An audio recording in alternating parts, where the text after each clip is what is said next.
Thank you for coming out today to hear about the proprietary school audit guide and our updates.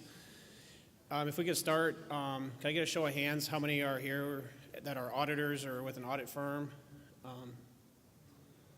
Of course, they all sit by the door so they can leave early, right? That's where I would be sitting. All right, my name is Mark Reeby. I'm the director of the non-federal audit team. Amy Bales here on my left is one of my auditors on my team, and then Danny Jones as well is on our team. He's in the Dallas office, and Amy's in Kansas City. And then we have additional team member that couldn't be here today, Bernie. He's in Philadelphia. So what we'll cover today is introduction and background for the guide, the importance of a quality audit, conditions for hiring an auditor, changes made to the school servicer audit guide, common audit quality issues and engagements performed under the school service audit guide. I just wanted to, in case you're with a public university or you only do single audits, it's kind of like a disclaimer that most of the presentation today is going to be about the proprietary school audit guide. So if you're, you might not want to sit through the whole thing if you don't do any proprietary schools. So we, like I was saying, we will not cover single audits of the state's local governments or non-for-profit organizations. So, like I said before, the locations are headquarters where I'm at, Dallas, Philadelphia, and Kansas City. The responsibilities stemming from the Inspector General Act.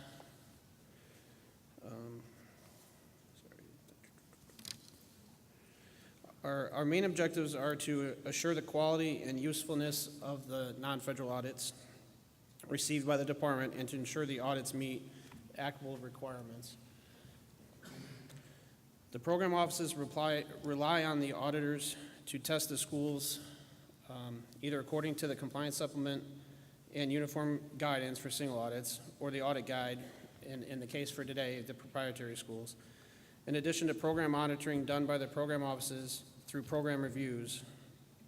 Since the program staff is limited as far as resources go, monitoring is not done as frequently as obviously as the annual audit. So that's why the program office relies heavily on an annual audit. We in the non-federal team oversee quality control reviews, the QCR process. We provide technical assistance. We issue the audit guides. We participate in the compliance supplement revision process, participate in post-audit activities, and represent Ed at interagencies meetings related to government-wide audit issues. So the single audit roundtable, the National Single Audit Coordinator meetings, we attend those. The country is divided up into regions, and they're assigned to my staff accordingly. Bernie covers regions 2 and 3. Danny covers regions 4 and 6, and Amy covers regions 5, 7, and 9. And then a new thing that we're doing this year, going forward, is members of my team will also be out doing QCRs and training at audit schools and/or audit firms if you so request it. And then we also manage the email box where you can send any of your questions to, which is the oig-federalaudit@ed.gov. So if you have any questions related to the audit guide, please send them there, and we'll do our best to get the answers to you as soon as we can.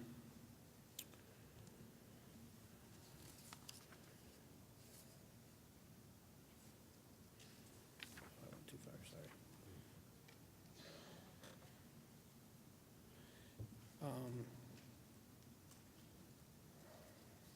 You went back. Sorry, I got mixed up there. So now I want to talk about the importance of the quality of a quality audit.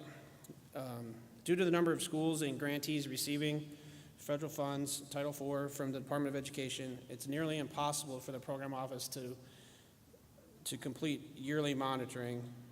Therefore, the department relies heavily on the annual audit. in our QCR process to help monitor those funds. With good quality audits, the program office can improve operations. The office can focus their attention on other areas as the quality of audits increase. And ultimately, a quality audit protects the taxpayer and assures the federal government funds are spent correctly.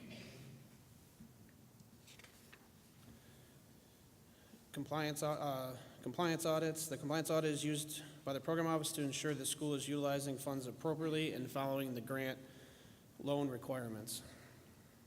Financial statement audit. A good quality audit will help identify struggling schools and assist them in getting back on track.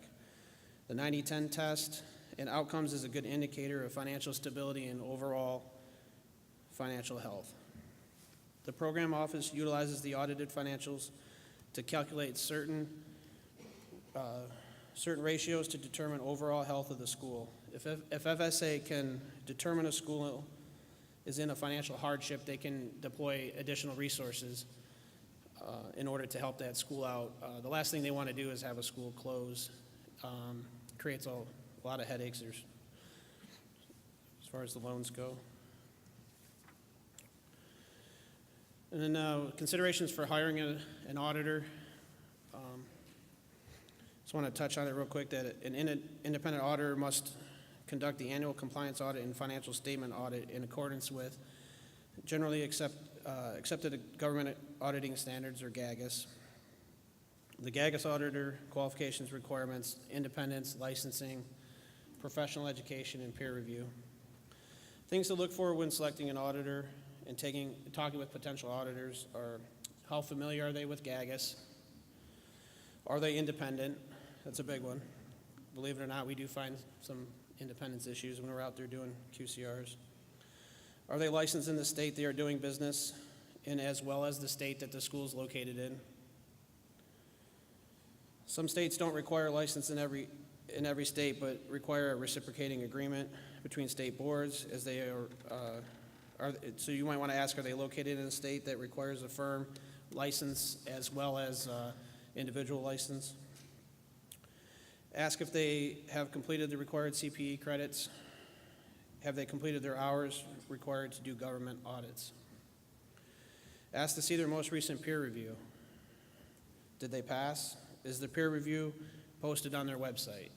They should be proud of the peer review, and they should be willing to show you. That's more for the schools, obviously. GAGAS requirements, independence in all matters related to the audit work.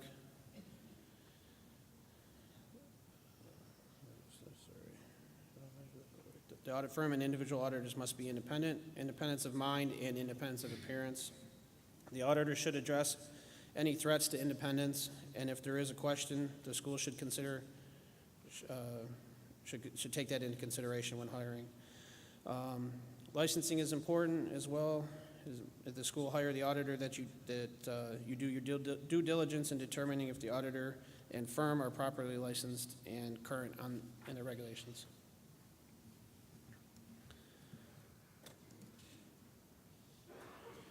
Auditors are required to have 80 hours of professional continuing education credit, CPE, with 24 hours training in each 2-year period must be related to GAGAS. I thought I'd make a note real quick that in the 2017 Yellow Book exposure draft, it obviously hasn't been finalized yet, but there's a new requirement that could end up in the final of a 4-hour requirement on a new audit. New government audits, you have 4 hours of GAGAS. It's okay to ask the CPA firm you are considering to hire for their CPE records and actually analyze them and make sure that they are truly covering the classes that are important. Ask for the most recent peer review. I already said that. And then ask for to ensure that the engagement letter includes a provision that the auditor provide a copy of his or her firm's most recent external peer review. Report to the school or servicer procuring the audit services when requested, and will provide any subsequent external peer review reports during the life of the contract when requested.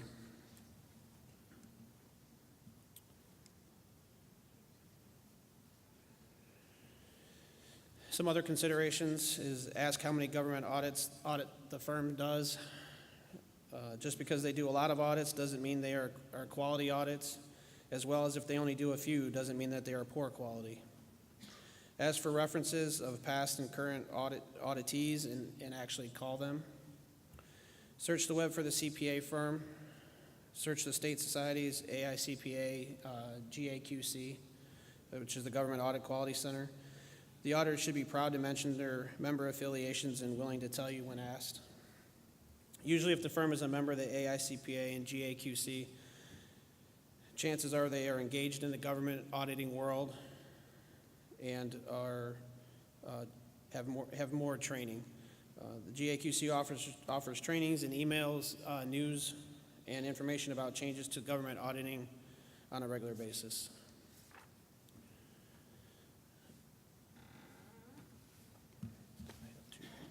Okay. So that's it for mine. My section, so Amy's going to come up.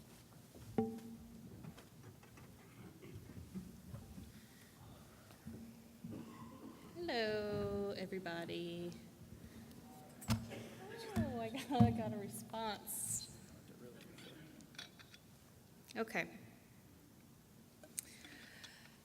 The Guide for Audits of Proprietary Schools and for Compliance Attestation Engagements of Third-Party Servicers Administering Title IV Programs. That's a long title. Mark mentioned earlier that one of our responsibilities on the non-federal audit team is to update audit guides, and we update more than just this one. We do the foreign school audit guide as well. There's a lender servicer guide, guarantee agency servicer guide. For purposes of this training session, I'm just going to say audit guide because I can't even remember that title. I started with the non-federal audit team in April 2015, and a lot of my responsibilities relate to the student financial assistance programs, and therefore I was so lucky to take over responsibilities for this audit guide soon after I started. The guide at that point was already in draft form, going back and forth between the different levels of review, so I take not all the credit for getting it issued, nor the blame. So. Hopefully you know that this guide was issued last year in September. We attempted to notify all interested parties. We did had the department do an email to schools through the Easy Audit system. We did a notification through the AICPA Government Audit Quality Center, and we posted it on our webpage. It was effective for fiscal years beginning after June 30, 2016, so that means that the first audits that were required to use the guide were those fiscal year end 6/30/17, and those are going to be due at the end of December, so that's coming up soon, and we're looking forward to seeing what those look like and hearing from you. We all know, because we got a lot of complaints, that this guide superseded the January 2000 version of the audit guide. As well as some Dear CPA letters, and those are amendments to the guide. So there's a few of them listed here that covered some additional testing requirements and clarifications. So those are now superseded as well. You can find the guide on our website, which is listed here with a link because it's not a very friendly website name.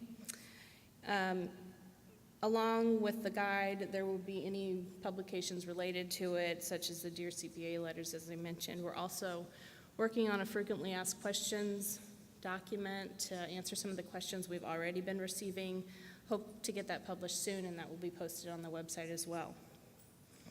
Your auditor should be checking this site pretty regularly, especially at the beginning of their engagement. You as a school might also want to consider peeking at that every once in a while so that you're up to speed as well. Next, I want to talk about some of the big picture changes from the prior guide. To start with, of course, we had to update the guide to reflect statutory and regulatory changes since 2000, so that was a big task. We managed to get requirements up to ones that were effective for the period beginning July 1, 2016, so we just barely were able to squeeze in those cash management requirements that were effective then. We'll talk about those a little bit later. Another change is for the school engagement, that changed from an examination level attestation engagement to an audit.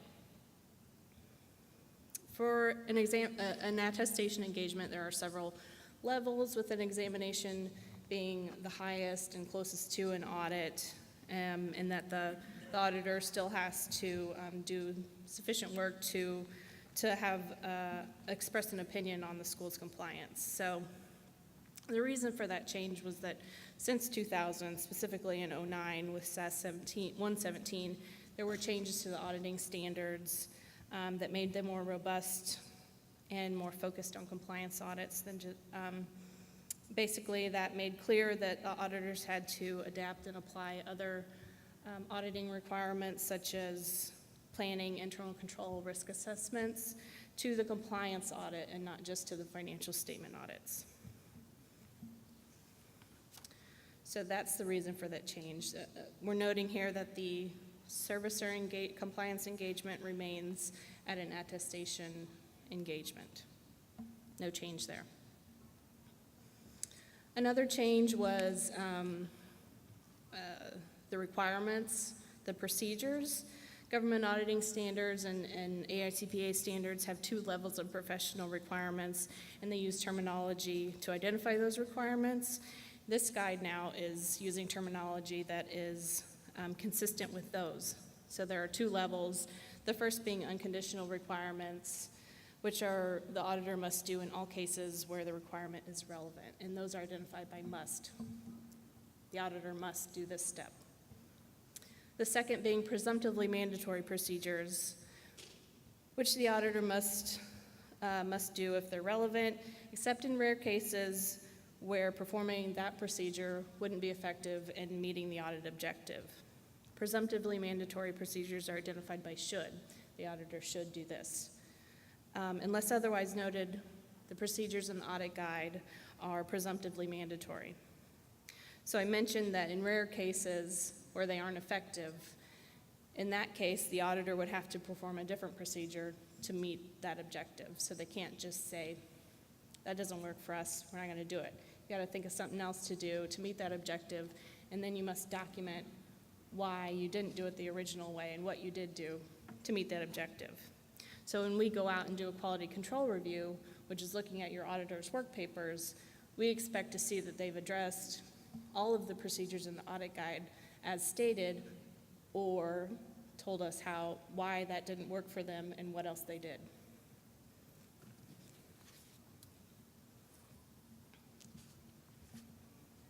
Let's talk about some areas in the guide where we added some additional guidance, and these aren't necessarily changes, but some areas where we expanded on the guidance that was there or added where there was none. The first being direct fraud reporting. This was always required. By direct fraud reporting, I mean that if your auditor during their audit identifies fraud or indicators of fraud, they have to report that directly to OIG investigations. The same as if they identify somehow that they found the school found fraud and then didn't report it as they're supposed to, the auditor has to report that as well. As I mentioned, this has always been required, but this guide has more information on documentation of the work performed in this area and the steps that need to be taken to notify investigations. Also note that in your engagement letter, there's now a required statement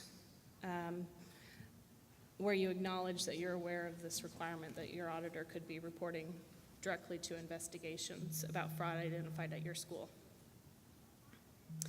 Use of internal auditors, we expanded on that to say, basically pointing them back to auditing standards that they must follow in that area. We also clarified that internal auditors could be used to assist with site visits, but that would be considered direct assistance, which means additional steps kick in for your independent auditor in the areas of supervision, review, and evaluation of any work that your internal auditor does. So keep that in mind if you, as an auditor, choose to use internal auditors. Coordinating the financial and compliance audits.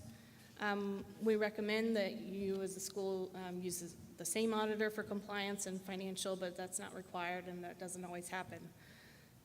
If you use different auditors and if Title IV amounts are material to total revenue for your school, your financial statement auditor must consider the results of your compliance audit and document that consideration.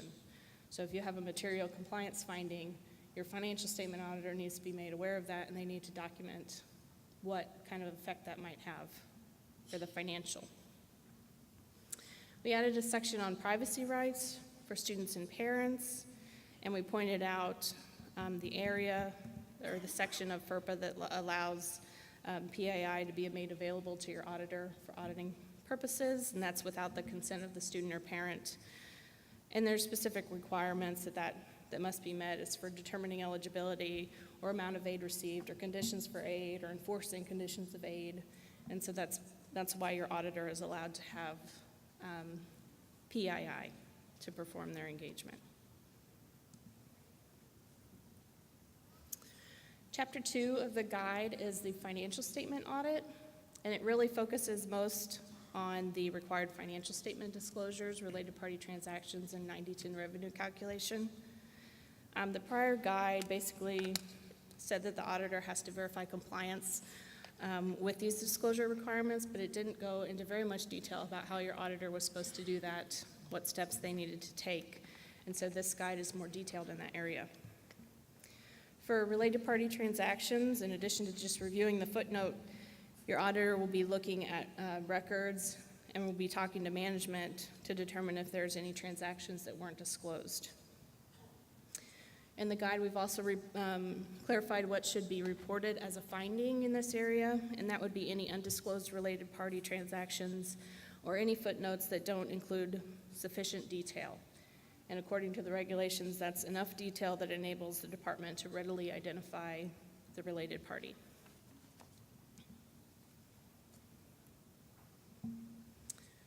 Under 90/10 revenue percentage, we are making clear in the guide that the calculation presented in the financial statements must be made by the school and not the auditor. Your auditor cannot do your calculation for you and then audit their own work.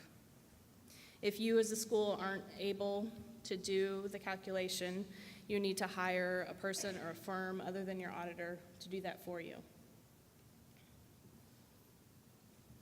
The guide makes clear that the amounts in the calculation for student Title IV revenue and non-student non-Title IV revenue, that being outside grants, institutional loans and scholarships, and student payments, are to be determined and summed on a student-by-student basis.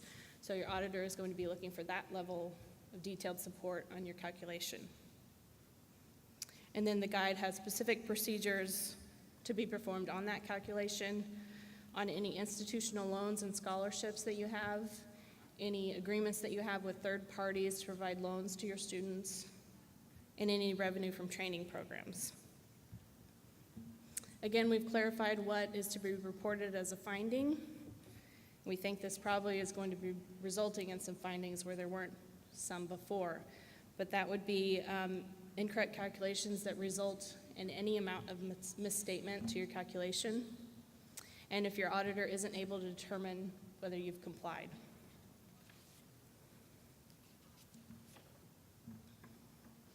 Onto the school compliance audit. There were changes to the sampling methodology that are going to result in increased sample sizes. You're still separating, or your auditor is still separating your universe of total Title IV students into enrolled, graduated, and withdrawn drop students, and then they have to select a sample from each of those based on how big the size of those universes are. And it's kind of a tiered selection, the highest being universes over 250 students, and that equals a sample size of 60, a minimum sample size of 60. So if both of your enrolled, graduated, and withdrawn dropped universes are over 250 students, your total sample, minimum sample size is 120 students. And this is the general sample that's used for testing, reporting student eligibility, disbursements, and return of funds if necessary. But this might not be all the students that your auditor is going to sample. There are procedures in the guide that require a minimum sample size to test. So the sample needs to include at least 5 teach grant recipients, 5 verification students, 5 distance education students, and 5 transfer students. So if your auditor's random sample doesn't include those students, then they'll be pulling additional students into their sample for purposes of that specific testing.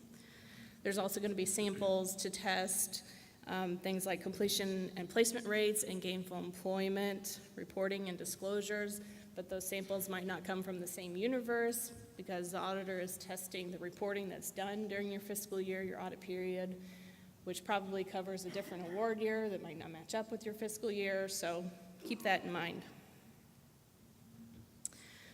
We want to make clear, this was in the previous guide, but it's very important, we want to make clear that notifying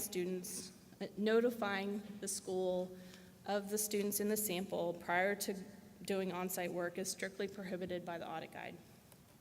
If your auditor is notifying you of your sample prior to that, just know that they're in violation of the audit guide. And if we were to go and do a quality control review and we saw that, we most likely are going to make them select a whole new sample and test that sample. So this is serious. We mean this. And I hear today that at program reviews, they give the sample at the entrance conference, right? So we're not the only ones that require this. On-site visits, some clarifications on the site visits that we're requiring site visits to locations where 50% or more of a program is offered.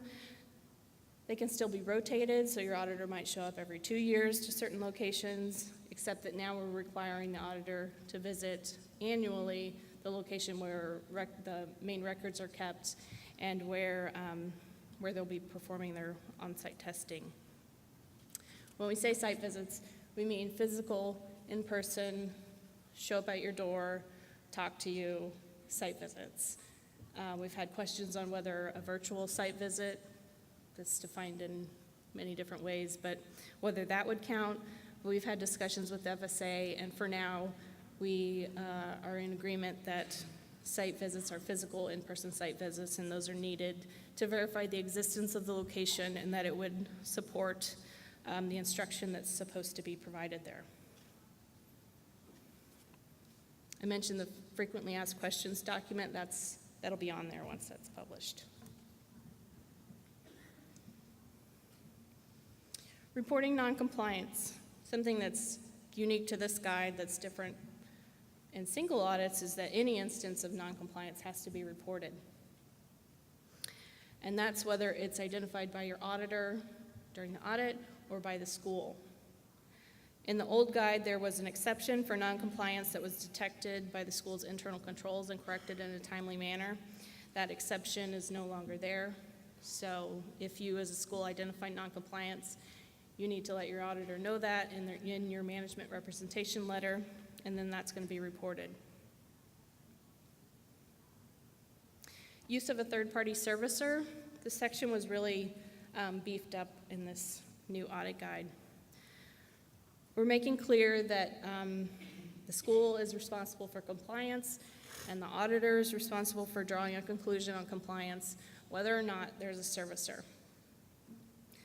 If the school uses a servicer, the auditor should obtain an understanding of how they use the services of that servicer in their school operation. And I'm not talking about what kind of services the servicer offers. You need to know what the school uses them for exactly. To do that, they're going to be looking at your contract with the servicer. They're going to be looking at the servicer's audit report. They're going to be talking to school management and the servicer to really nail down what that servicer is doing for this school. I mentioned the contract. This is new. They're going to be looking at your contract with the servicer to make sure it meets requirements and that it covers all services provided. And if it doesn't, there's going to be a finding where there probably wasn't one before. Sometimes auditors like to rely on the servicer's audit report as evidence of the school's compliance, and that is allowable, but there are steps that have to be followed. There are auditing standards specific to this that we point out. Basically, if your auditor is going to use the servicer's audit as evidence of the school's compliance, they have to consider and document whether that audit provides them with sufficient appropriate evidence. Before we go into the additional compliance testing that was added, I want to talk a little bit about the servicer compliance attestation engagement changes. That says audit, that's wrong. We were kind of made aware of certain situations where it was hard for a servicer's auditor to do an audit. And I want to give you an example, is when the school uses an entity to perform like interim management and staffing services, but according to the definition of a third-party servicer, that is a third-party servicer, and that kicks in a servicer audit requirement. Even though everything they do is at the school, on the school systems, they don't have any records or an office. So what we did here is allow for, in those situations when the servicer has to have an audit, an attestation engagement, is to have the servicer's management assert that it performed these Title IV functions and that they are audited as part of the school's audit. And then the servicer's auditor would have to do some sort of steps to verify that any services that they performed was in fact covered in the school's audit. If not, the servicer's auditor has to find some way to do that test at the servicer or issue a scope limitation. The guide now requires additional details in the findings for servicers, and those are findings that affect specific transactions. So if there are those type of findings, they have to identify the affected schools and summarize the effect on the school's transactions. And then if they issue a separate report to the schools, as before, that report needs to be included in the servicer's compliance report package. No real changes to the sampling requirements under Chapter 4 Servicer Engagement, just a clarification that the auditor's documentation should describe what their sampling methodology is. The new compliance testing. So these are areas that weren't previously tested or are tested differently than they were before. They're looking at legal authority to operate. So if the school was authorized to operate an educational program in the state where they're located.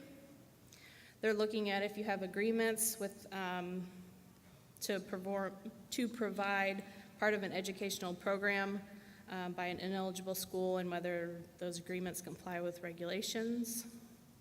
For schools with preferred lender arrangements, they're looking to see if you've published, administered, and enforced a code of conduct. One thing I wanted to add here, incentive compensation is not new, but it's pretty expanded, the testing that's now required. And so they're looking to see that you've complied with the incentive compensation ban, and that applies to individuals or entities that recruit, admit, enroll, or involved in awarding aid to students. And so when I say entities, I mean if you're contracting out those services, then your auditor is going to need access to those contractor servicers, documentation, payroll and disbursements and that kind of stuff. So if they're not able to access that, again, a scope limitation would have to be reported. Under reporting, we are now looking at gainful employment reporting. You're now looking at gainful employment reporting. I'm not doing it. Nope. So they're going to be looking to see if you've reported the information by October 1st. They're looking to see if the information that you did report is complete and accurate, and they're going to be pulling a sample both of gainful employment programs and of students in gainful employment programs.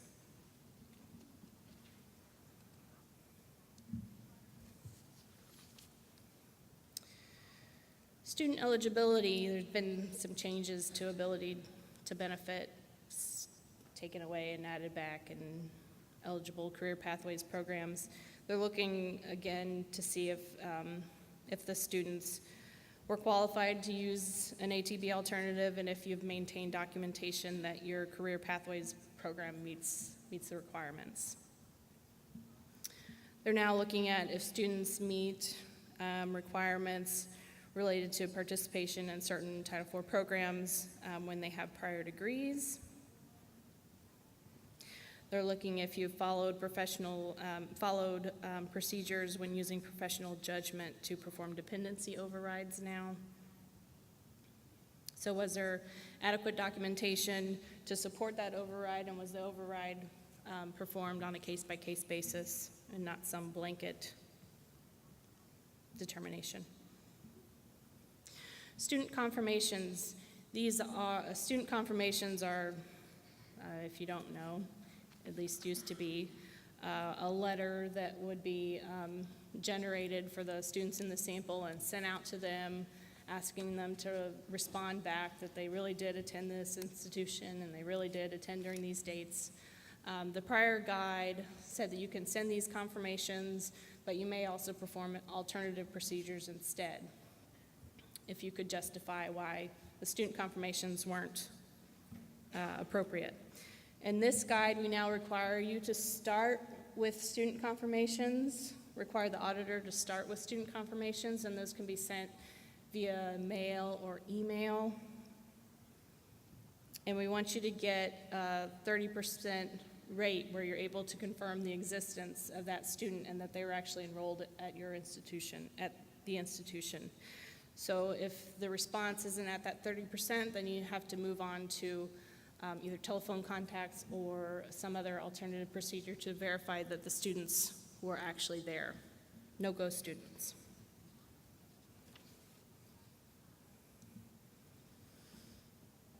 Under disbursements, your auditor is now looking at whether you're providing students and borrowers with notifications of their Title IV funds eligibility and when they should receive those funds. They're looking at requirements for transfer student monitoring, completing that process prior to dispersing funds. Your auditor may ask you for a list of transfer students from the admissions office or something. As I mentioned, this is one of those areas where there needs to be at least 5 students to test. Or if you have less than 5 transfer students, they would test however many that you have. They're looking now at specifically work-study disbursements and maintaining fiscal records for work-study students. They want to see how the student was paid, how often they were paid, if they authorized that payment method, if the hours were documented, if they conflicted with student schedules. That's the kind of thing they're going to be looking at now. Using a service or a financial institution to deliver credit balances or make direct payments of FSA credit balances. This is, I mentioned in the cash management regulations that just barely made it in here, so lucky for you, it's being tested now. They're going to look at your contract to see whether it's a Tier 1 or Tier 2 arrangement, and then they've got steps that they have to follow based on which type of arrangement it is.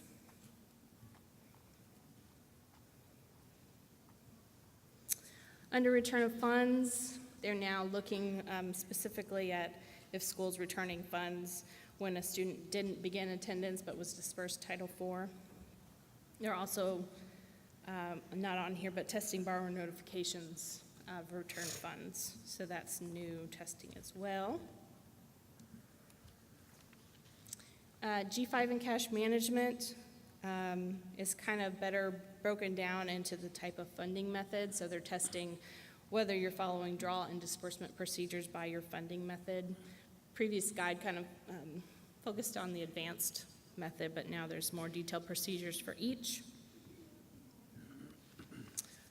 Administrative requirements, kind of group a lot of things in there, but if you're advertising job placement rates, they're going to be looking at whether you're using accurate information to determine those rates and whether you're making that information available to prospective students timely. You're now looking at gainful employment disclosures and student warnings. So they're looking to see if you've provided prospective students with accurate and complete information for each gainful employment program. And so the testing focuses on the disclosure template. I know there were some extensions to requirements related to promotional materials and direct distribution, and those aren't tested in the guides, so.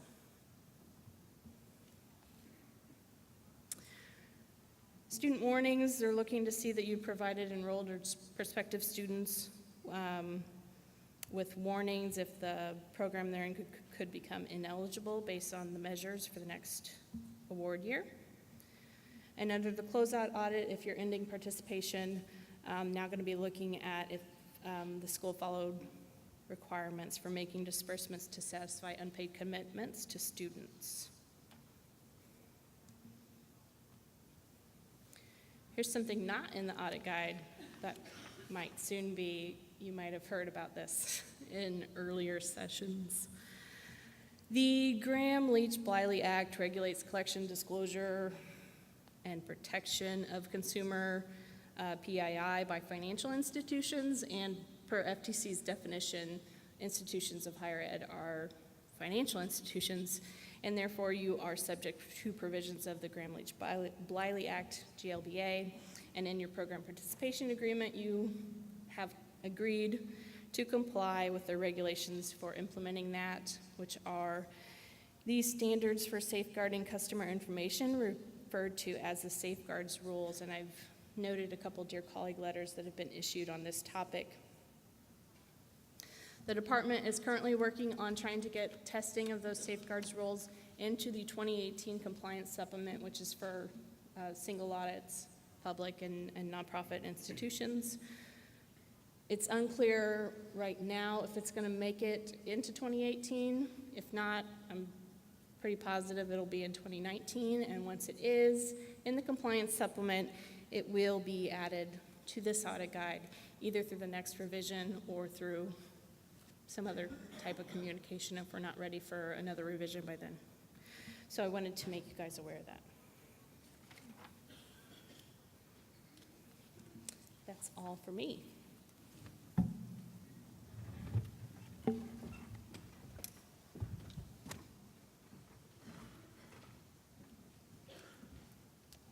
I'm not saying my session may be boring, but I brought my own energy powder to drink. Thank you for the opportunity to speak at this conference. I know some of you may be in a hurry to get out of here, or maybe at least get to the question and answer period concerning the new audit guide. And I know that this is the last session for some of you because it's getting close to 5 o'clock and some of you are ready for that time. I have been doing this for a while, as the gray hair may indicate. I'm not a spring chicken like some of the people here. Even my grandson here the other day told me, he said, "I wished you weren't so old," when I was trying to play football with him. But anyway, I've been at EdOIG for a little over 25 years, and 17 of that has been on the non-federal audit team. And I tell you that just to let you know that historically during that period, many of the CPAs performing these proprietary school engagements have come and gone. Some have gone after we subjected them to the QCR process. However, one of the constants over the years has been the deficiencies or issues that we identified during the QCR process. Just to be clear, when we identify a deficiency, we're not necessarily saying that you, the schools, the ones that are schools here, did not adhere to the specific compliance requirement in question. We will not be reviewing your records unless the CPA has a copy in his or her documentation and is relevant to our review. We will not even notify the school that we're performing a QCR or have performed a QCR on the auditor. Now, the CPAs, you may volunteer that information, or when you go back to the schools to perform additional testing after receiving our results letter, and the school may ask you why, and then you can relate that information at that time. These deficiencies are with the CPAs. We are saying that the CPA did not adequately document the testing performed or the testing that should have been performed to verify the compliance with the requirements. Our position is, if the CPA did not document it, they did not do it. And they must maintain the documentation. we had a situation over, I can't remember if it's Mississippi, Georgia, I guess it doesn't really matter, where the audit was submitted through Easy Audit to FSA. It happened to be selected for a QCR process. We notified the CPA, and at that time, he told us he had shredded all of the documentation when the audit was accepted by FSA. Actually, that was an easy QCR for us. There was no documentation. I recognize a lot of you are not auditors, so you're maybe asking yourself why you're in here, first of all, but why should I care about these deficiencies, or what effect do these deficiencies have on my school? You know, depending on the severity of the issue or issues identified, the audit reports could be deemed unreliable and therefore be recommended to FSA that the audit be rejected. The rejection of an audit report is FSA's decision, not the OIG's. We, the OIG, make the decision as whether or not to refer the CPA to the state boards of accountancy and or the AICPA. Some of the schools may have gone through the process of having to hire another auditor to perform an engagement that has already been done once but was rejected due to our QCR process. Therefore, we do not take lightly the recommendation to reject the reports, only when, in our opinion, the report cannot be relied upon, nor do we take lightly the referrals to CPAs to the state boards. We recognize these deficiencies impact not only the livelihood of CPAs, but could also impact the operations at the schools, such as being interrupted for another audit. The auditor may be referred without us recommending the rejection of the audit.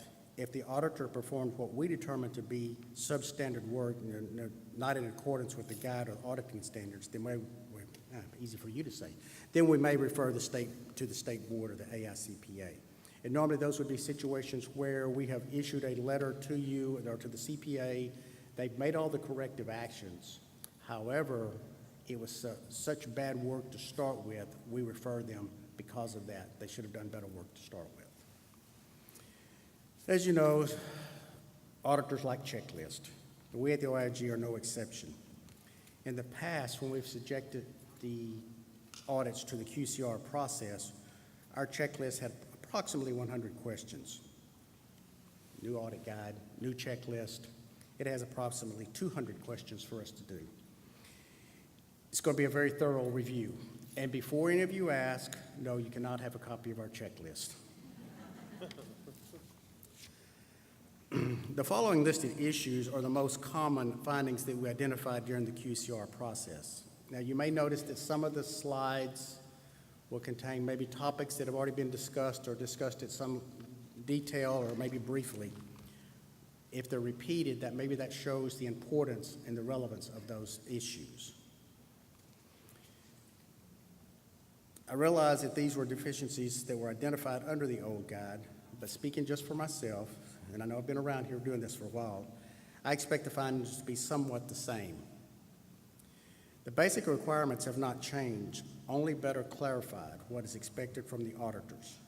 Maybe we should have called the new audit guide the Clarified Audit Guide for Proprietary Schools and Their Servicers. The auditor should understand the clarified terminology. If not, that may be a red flag about your auditor. For the sake of time, I'm not going to elaborate on each of the items on the slides, but point out a few particular ones. This does not mean the others are not important. Let's see, where are we going to start? Okay, continuing professional education.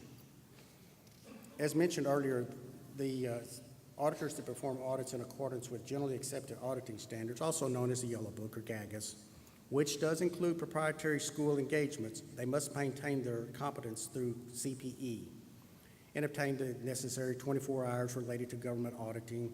In addition, obtain another 56 hours of CPE that enhances the auditor's professional proficiency to perform audits. Therefore, in most cases, tax courses do not apply to the 80-hour GAGAS requirement. They cannot be counted. Along with the issue related to the auditor qualifications with that, as mentioned earlier, we need to be aware of the peer review, and I state what they said earlier. Get it to the schools, get a copy of the peer review letter, their final one, and also review their CPE records. Let's see, engagement letter. it's a contract between the school and the servicer, and it should include all the elements that is in the audit guide. And I know some of them may have changed a little bit in the new audit guide, but previously, I mean, one of the main ones was that the statement that the engagement is to be performed in accordance with government auditing standards, and basically a description of the scope of the engagement. Management's assertions and/or representations not obtained. Under the old guide, the assertions were the basis of the compliance engagement, and under the servicer, again, with the attestation, it is the basis of the compliance engagement. Yet many of the CPAs did not have a copy of the assertions signed, and also they did not have a signed management representation letter. It's amazing how many times we go out and we see that as an issue. Internal control. Audit documentation does not show the auditor's understanding and testing of internal control. Now, I recognize this is not a presentation on internal control, but it's very important. And basically, we could say it's what we do to see that the things we want to happen will happen, and the things that we don't want to happen will not happen. In other words, what could go wrong? What steps to ensure it doesn't? How do you know these things are under control? So without this understanding in the documentation, if they didn't do it, if they don't document it, they didn't do it. So without this understanding, how does the auditor know the extent of testing needed to meet the audit objectives? Yes. Materiality. Without a clear definition of materiality, how do you know if the material noncompliance has occurred? Now, as you all know, the auditor is required to report all findings. However, if the finding is material, and materiality is defined by the auditor is required to perform additional steps. Materiality is defined by the auditor, however, it must be reasonable for each compliance requirement. A good definition may include the error rate and the dollar threshold, but of course, institution eligibility, that's one by itself. Let's see here. Let's have a remote up here somewhere. Okay, financial statement audit requirements, 90-10. Wow, she's talked a lot about the 90-10. Obviously, it must be pretty important. Obviously, these are the school's financial statements as previously stated, including the footnotes. However, in the revenue test is the school's calculations. But it's the CPA's job to verify that not only the math, but the accuracy and the allowability of the components that make up the calculation.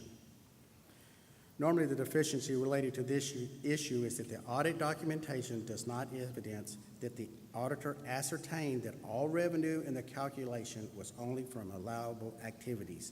Specifically, non-Title IV revenue is where most of the issues come up. Related party footnotes.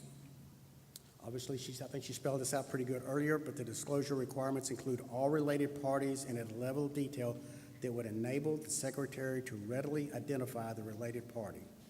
And there's such information that's in the guide that tells you more about that. But the auditor needs to verify that the appropriate information is in the note, and if not, obtain a corrected footnote or have a finding in the report. Compliance audit requirements.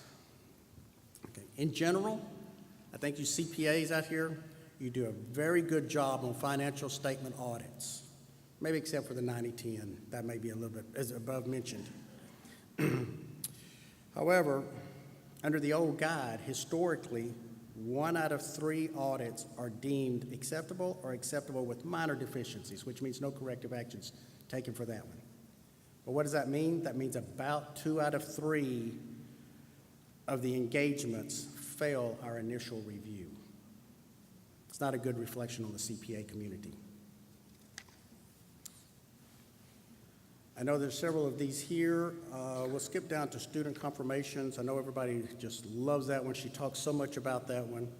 But you do have to verify that the students attended the school and attended during the dates shown, and they must analyze those results, including the lack of response or if they all come back undeliverable.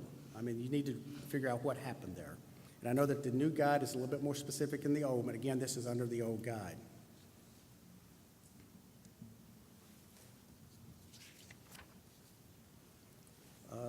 let's talk about return of Title IV.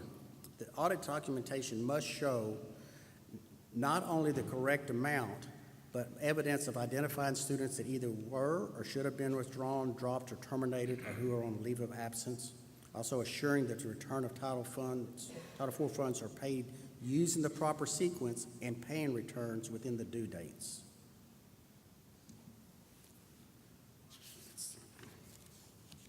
As you can tell, like I said, these are important, but I'm not going to stand here and read them all off to you. Administrative capability,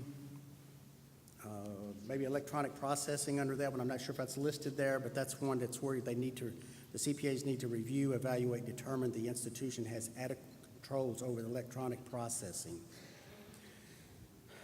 This should be very relevant, if you've seen by the recent weather events. This issue could be relevant because of that. You need to have the necessary backups and recovery for the disaster recovery plans. And we see this one a lot where the CPAs are not documenting that they reviewed the school's process and to make sure that the school does have the proper procedures in place. Satisfactory progress. The auditor did not determine that the institution has established, published, and is applying the required minimum standards for measuring student satisfactory progress and concluded whether the SAP policy meets the required standards. Let's see, I have notes here on manual security, okay. One issue that is not on the list, but it's beginning to show up more, and she mentioned it again earlier, are the site visits. And the virtual site visits are not acceptable. We found out here recently that there have been some CPA firms that have been trying to use that. Obviously, we will not accept that. We're working on trying to convince some of the other people in our team maybe that virtual site visits, there may be some methodology there. As technology changes, that maybe we can use some of the other issues or other ways to verify that. Again, one that she mentioned earlier again it's spelled a little bit better in the new guide, is the providing the sample ahead of time. That's coming to light a little bit more here lately also. It's not on this list here, but here in the last year or so, that's been some that's, I'm hearing more about that. And as said, we will require, when we find this, we will require a new sample to be selected and all testing to be performed, including your favorite, the student confirmations. Since the issuance of the uniform guidance, I've seen some auditors are confused and they're trying to trying to perform a proprietary school engagement under the uniform guidance. All of these deficiencies that we're talking about here are for proprietary schools, but the QCRs as single audits have their own issues under the uniform guidance. And for anybody here that does uniform guidance, you can't have a copy of our proprietary checklist, but if you go out to the web, you can find the one that we use for the for the uniform guidance. That's from IGNet. It's provided by SIGI, but I think it's IGNet is where you can find the guide. And with that, we will start a question and answer period. And I want to say thanks to Jim being down here. He'll answer all of the program questions. And any audit questions, Amy and Mark will be more than happy to answer. And so there's microphones set up here. If you have a question, just step up to the microphone.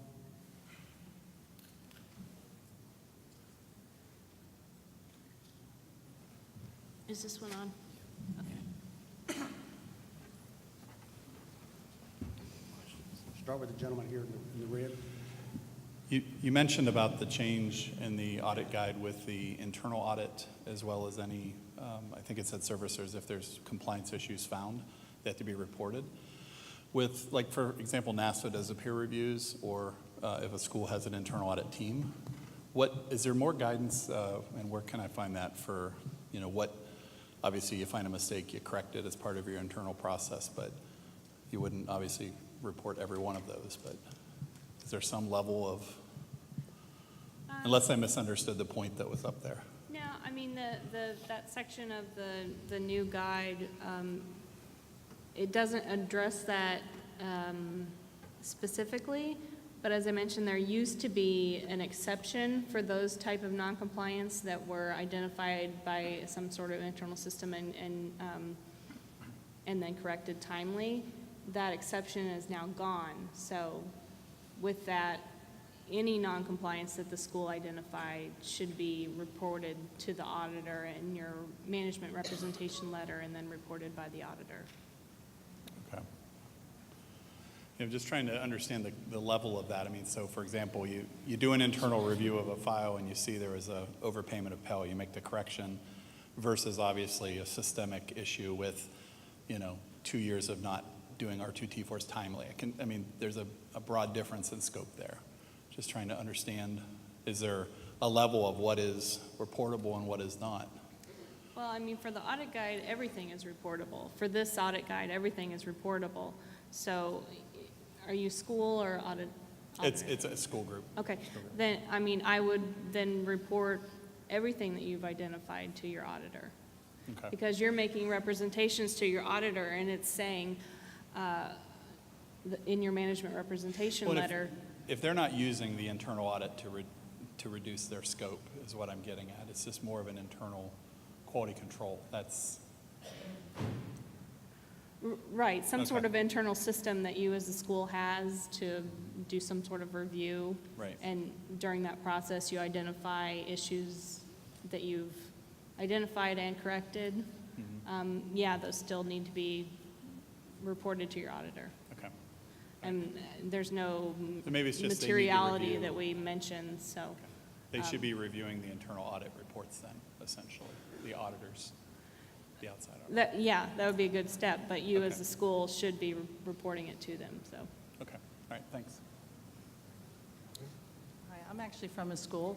Question, if our auditors asked us ahead of time they wanted to do a program, they wanted to review the file, and they wanted it before they actually came to our facility, we should tell them no, right? We're not sending them anything ahead of time? You should tell them that if you notify me of the sample, you're in violation of the audit guide. Okay, thank you. And say, I don't want to do this twice.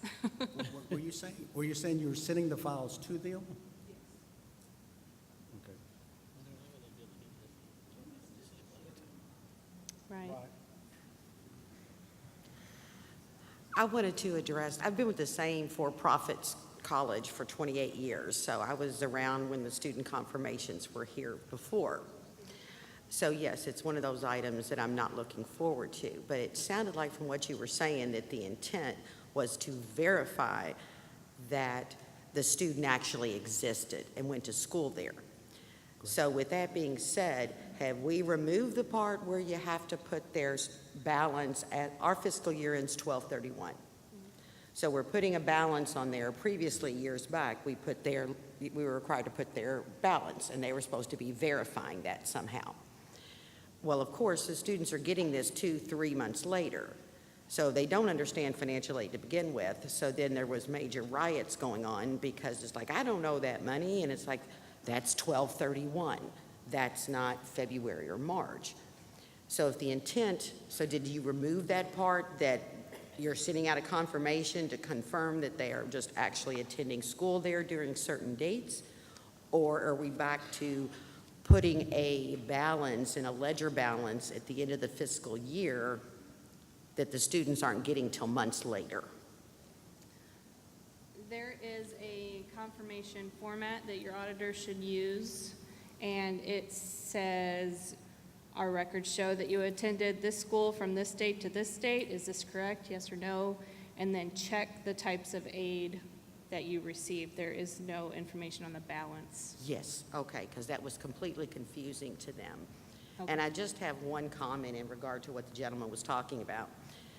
It seems to me that then you are discouraging with what you're saying with you report everything. You report everything. If you have a second set of eyes reviewing a file and you correct something, that was in the same loan period, was in the same Pell Award year, and your attempts are to make that right, then you're discouraging schools with what you just said from policing themselves throughout the year. So to me, it's like, you're cutting off your nose to spite your face. So we are making every attempt based on the environment that we have been in for 28 years that only applies to our sector. And I'm not denying they're not bad players out there. But we've been teaching nursing for 28 years and have graduated more nurses in our state than any college has. And, so it's tough enough just existing in the environment as a good player in the environment we live in every day. So we work hard, very hard, to police ourselves every single day. If you have new staff come in that came from another school that was closed, might have been one of the bad players, I'm of course going to want to police very carefully because I don't know exactly what their procedures and processes were at that school. We have ours in place and are very good at those. But what you're saying is basically discouraging everybody in this room from policing themselves to make sure you don't have some systemic issue that has been going on for an entire year, and then the auditors show up. Either way, we're going to get dinged, whether we fix it and are policing ourselves and trying to be the good player, or whether we just wait for the auditors to come in and say, well, it's going to be the same thing. So I just want to say, you need to rethink that one, because Well, we appreciate your input because, and we're not locked in on this. We will definitely take in your input on these matters. And going back a little bit on the student confirmations, for some of you who don't know the history of that, a lot of that on the student confirmations goes back even before I was here, which has been around for a while, obviously. But anyway, that's because a lot of the OIG audits years ago were finding a lot of ghost students. So when they put in that, back in the 90s, they put that in to help deter that happening as much. And I think as technology has changed and as that some of the things have changed, we have been discussing among ourselves a way to make that less cumbersome on the CPAs and hence on the schools also. But thank you for your comments on the other part of it. We'll take that and discuss that. Thank you.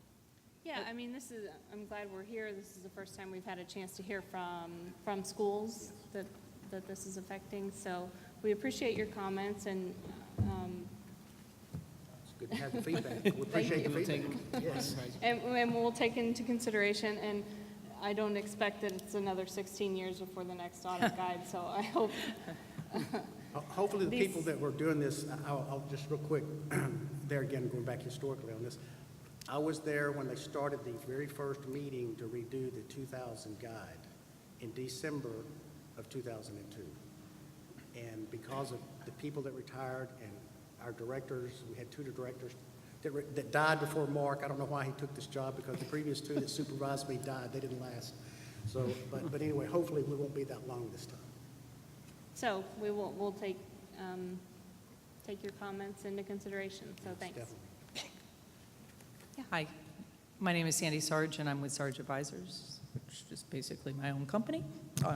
So I have three different things. So speaking directly to the one you just read, the student confirmation, I still see out at my clients students that walk in and say, what are you talking about? I don't have any loans. I get federal aid, right? I get student aid. Well, first of all, our whole branding, free application for federal student aid, free aid, free aid, free aid, free aid. That's what they hear. So they're still confused. We're working on that with financial literacy. We're working on that. I would maybe suggest that instead of being specific as to what kind of aid did you receive, you might just say, did you receive federal federal student aid, and make it generic. It's confusing for everybody. So for students that are new to the school world, who've never done this, first generation students, their parents also don't know. I still, even though I worked in accounting in schools, I was still confused with the FAFSA when I did my first child's and I was on the other side. So just a suggestion on that one. Just before you move No, on. no. No, go ahead. I agree with you, and having this job now, I'm embarrassed at how little I knew when I was in college. Right. But I just want to point out that in the confirmation format, the new format, there is in addition to the check next to each type of grant, there's one that says I did not receive federal student aid, or I received aid, but I'm not sure what kind. So Okay, great. You might see that Perfect. there's a lot of those marked. That's great then. The other thing about we talked about 90-10. So you guys probably aren't the ones to do this, but it's the best place to offer this up, is this was the buzz, at least for many of my clients last year, like, oh, we can't use anything the auditors helped us with. Now, they don't help us do it. They give us a template. We fill in the template, whatever, right? They've used the same template for 20 years. Have not offered at this conference a session on how to do 90-10 correctly. So, we have 3 sessions on the different ways of R2T4s, and now we have nothing on 90-10, and some of us they're small schools, they're unsophisticated. Some of them don't even have systems. They're still using Excel and QuickBooks. So to have to try and figure this out without being able to ask our accountants and auditors, I'd offer it up that you need to be putting out a training for people to know it so we get it right. We don't want to do it wrong, but I can tell you, I looked at the new guide last year because I had some potential early adopters, and I'm like, what does this even mean? Like, what are these words? Actually, I'm going to have 4 bids. Is there I think there's some sort of conference overall review, or is there a suggestion, do you know, Jim? Probably. There's Let's put that on there. suggestion maybe for Let's do a training, everybody. Let's put it new on there. training? At the end in your evaluation, you can ask for, that's how we ended up getting invited this year. Oh, was good. Right. A lot of, over 600 people last year asked for us to come and talk about the guide. So I'm assuming if you ask for 90-10 training, whether it's us or somebody from the department. Okay, that's a great idea. So the last thing I'm going to say is this is primarily proprietary schools. So we have seen some of our colleagues, whether you want to deem them as good or bad players in the market, self-report when there were issues that they found. Whether it was, hey, we had a systems problem and our NSLDS was off 1 digit, we reported everything incorrectly for 2 months, we didn't realize it, we're fixing it now. Or whether it was my placement rates were wrong because on one of my 1,500 campuses of my 100,000 students, whatever it may be around the world, I had a bunch of bad players.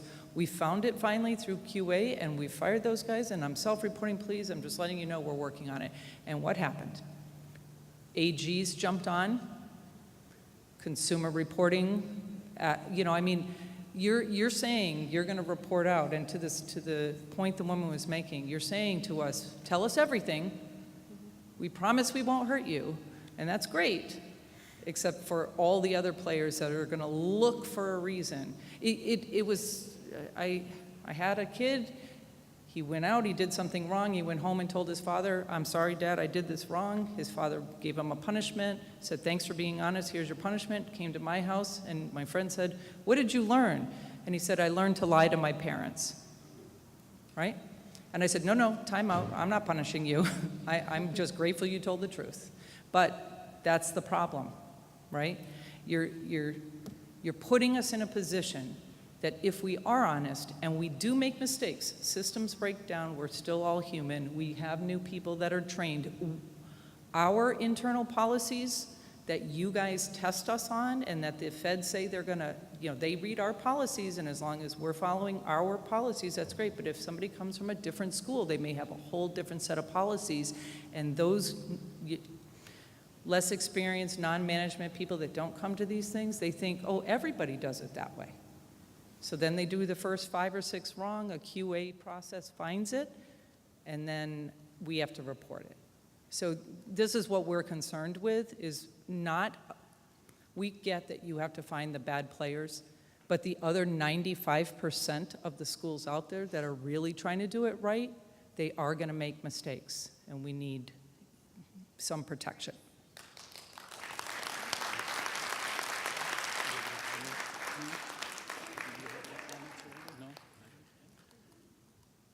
I just want to follow up that with one brief point. A focus of this conference, coming from the Secretary, Dr. Johnson, and many other representatives of FSA, is regulatory relief. So I want to know, to what extent are you involved in that process with regard to the changes that were made in the OIG audit guide? Is there going to be some formal process through which schools can petition or request that changes be made? And I'm thinking in particular of the increased level of confirmations, the 30% level, the increased size of the sample, that has to be taken by the auditor, and whether or not, on a cost-benefit basis, those changes and other changes really are appropriate. So if auditors and schools, through experience in working with the new guide, feel like some of these changes are oppressive, unduly burdensome, how can they go about petitioning for a change? Well, we're about out of time, so I just want to quickly, but No, I want to avoid your question. No, well, I'm just, we authored, we put the guide together, but ultimately it's FSA that is asking for these things to be tested. And so I would say to start with maybe your school participation division and express your concerns with them, because ultimately it's our guide comes from our shop, but it's all things that FSA wants tested in the annual audit. So if FSA decides that some of these changes really don't work, aren't feasible, or aren't appropriate, they have the power to change them, is what you're saying? yeah, FSA is involved in our audit guide revision process. No, I understand But I that. mean, as far as regulatory relief, this isn't regulations, this is how to test those regulations. So you could remove, as part of that process, a regulation, a requirement. But if it is a requirement, it remains a requirement, then this is how we think you should test it. So I'm going to stop there because we're officially out of time, but Sure. you guys can But come I up think and- everybody in this room would agree that the OIG audit guide is part of the regulatory burden that schools have to live with. And many of the people in this room, maybe all of them, feel we need relief from some of the changes you've made. Thank you. Okay, thank you. We'll be around if you want to come up.